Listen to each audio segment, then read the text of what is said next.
राधे राधे, जय श्री कृष्णा। आप सबका स्वागत है कान्हा के चैनल में। तो देखिए, हमारे कान्हा जी और भगवान भोलेनाथ माँ पार्वती का पूजा हम कर लिए हैं। आज के वीडियो में हम बात करेंगे महाशिवरात्रि 2025 में कब है। फाल्गुन माह के कृष्ण पक्ष की चतुर्दशी तिथि को महाशिवरात्रि मनाई जाती है। इस साल फाल्गुन मास के कृष्ण पक्ष की चतुर्दशी तिथि 26 फरवरी को सुबह 11:08 पर शुरू होगी और 27 फरवरी को सुबह 8:54 पर समाप्त होगी। महाशिवरात्रि पर निशा काल में भगवान शिव संग माँ पार्वती की विशेष पूजा भक्ति की जाती है। अतः उदया तिथि और निशा काल दोनों गणना से 26 फरवरी को महाशिवरात्रि के लिए उत्तम है। तो इसलिए महाशिवरात्रि 26 फरवरी को मनाया जाएगा। अब हम महाशिवरात्रि व्रत कथा पढ़ेंगे। पूर्व काल में चित्रभानु नामक एक शिकारी था। जानवरों की हत्या करके वह अपने परिवार को पालता था।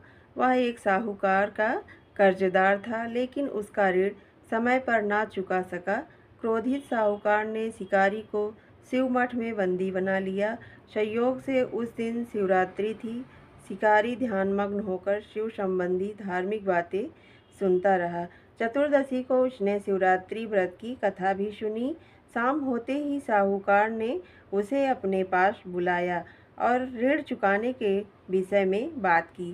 शिकारी अगले दिन सारा ऋण लौटा देने का वचन देकर बंधन से छूट गया। अपनी दिनचर्या की भांति वह जंगल में शिकार के लिए निकला, लेकिन दिन भर बंदी गृह में रहने के कारण भूख प्यास से व्याकुल था। शिकार खोजता हुआ वह बहुत दूर निकल गया। जब अंधकार हो गया तो उसने विचार किया कि रात जंगल में ही बितानी पड़ेगी। वह वन एक तालाब के किनारे एक बेल के पेड़ पर चढ़कर रात बिताने का इंतजार करने लगा। बिल्व वृक्ष के नीचे शिवलिंग था, जो बिल्व पत्रों से ढका हुआ था। शिकारी को उसका पता ना चला। पड़ाव बनाते समय उसने जो टहनियाँ तोड़ी वे संयोग से शिवलिंग पर गिरती चली गई। इस प्रकार दिन भर भूखे प्यासे शिकारी का व्रत भी हो गया और शिवलिंग पर बिल्वपत्र भी चढ़ गए। एक प्रहर रात्रि बीत जाने पर एक गर्भिणी हिरणी तालाब पर पानी पीने पहुंची।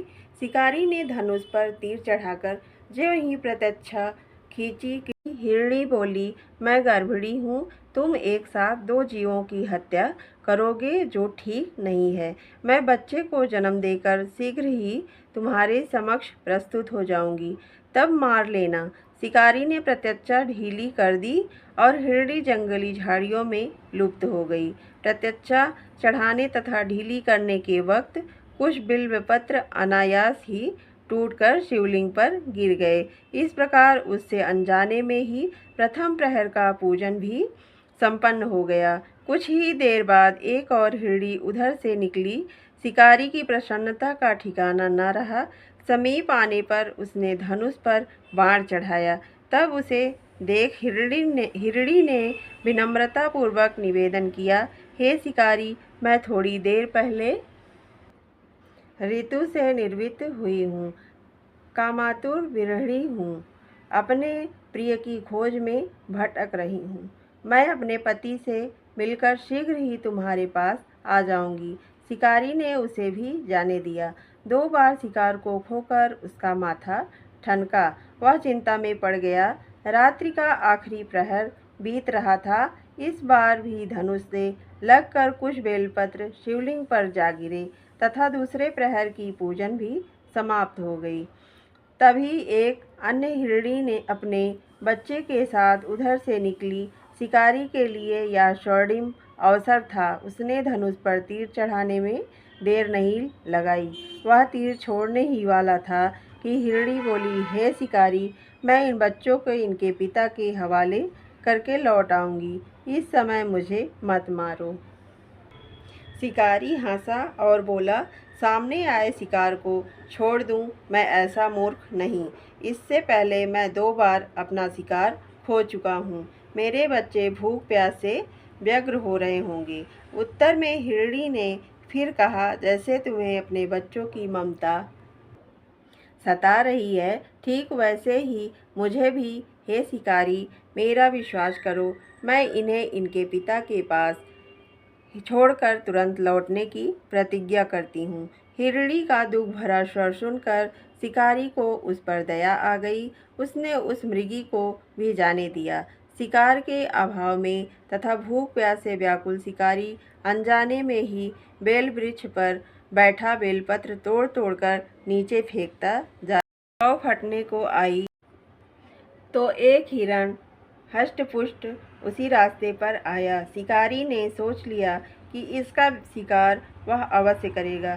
शिकारी की तनी प्रत्यक्षा देखकर मृग विनीत स्वर से बोला, हे शिकारी, यदि तुमने मुझसे पूर्व आने वाली 3 मृगियों तथा छोटे छोटे बच्चों को मार डाला है, तो मुझे भी मारने में विलंब न करो, ताकि मुझे उनके वियोग में क्षण भी दुख न सहना पड़े। मैं उन हिरणियों का पति हूँ।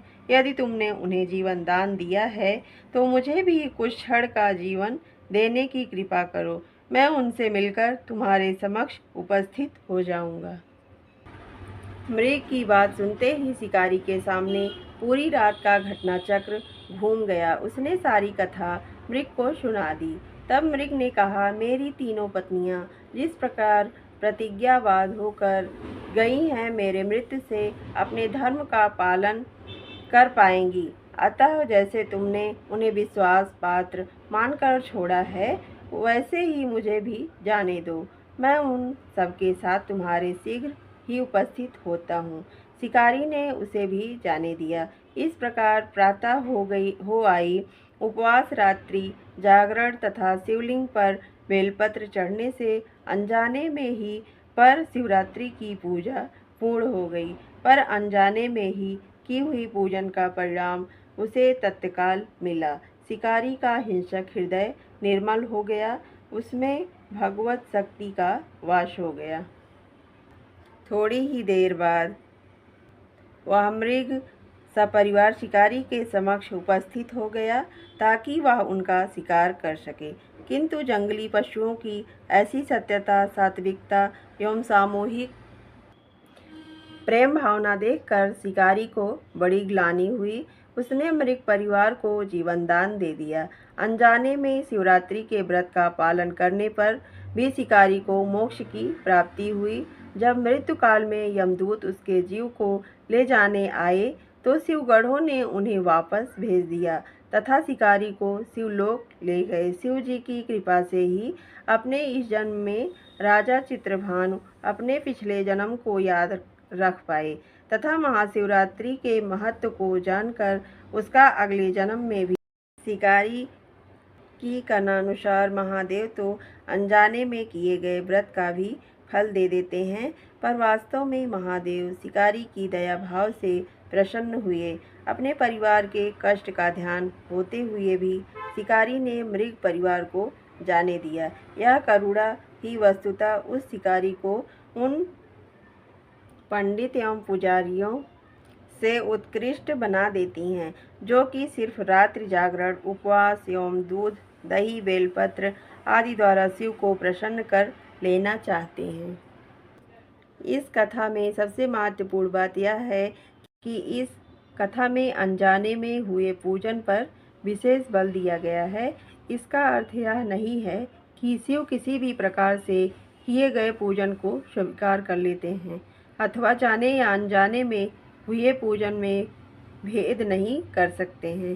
वास्तव में वह शिकारी शिव पूजन नहीं कर रहा था। इसका अर्थ यह भी हुआ कि वह किसी तरह के किसी फल की कामना भी नहीं कर रहा था। उसने मृग परिवार को समय एवं जीवन दान दिया, जो कि शिव पूजन के समान है।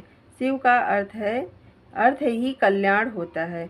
उन निरीह प्राणियों का कल्याण करने के कारण ही वह शिव तत्व को जान पाया तथा उसका शिव से साक्षात्कार हुआ। परोपकार करने के लिए महाशिवरात्रि का दिवस होना भी आवश्यक नहीं है।